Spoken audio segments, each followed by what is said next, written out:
Welcome to the Genius Factory. Enjoy the video.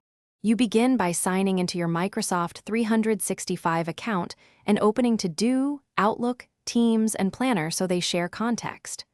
Once signed in, make sure To Do has access to Microsoft account features and that Outlook tasks are visible. Enable app syncing in Settings. This permits task flow. You'll start creating a task in To Do and see it route between Outlook and Teams because permissions and sync are already active.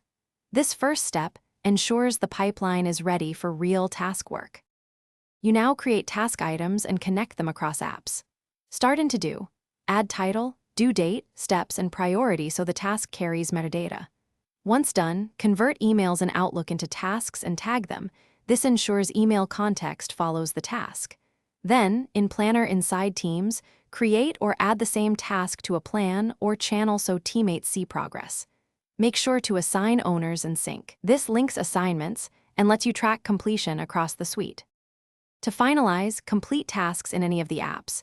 You'll notice status updates propagate through To Do, Outlook, Teams, and Planner.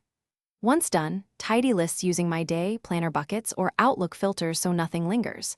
If something doesn't sync, you should first sign out and sign back in, then refresh app caches and confirm service health in Microsoft 365. If problems persist, recheck permissions and reconnect the integration. That single troubleshooting tip fixes most sync hiccups and gets your workflow back on track. Thanks for watching. If you found this helpful, don't forget to like and subscribe.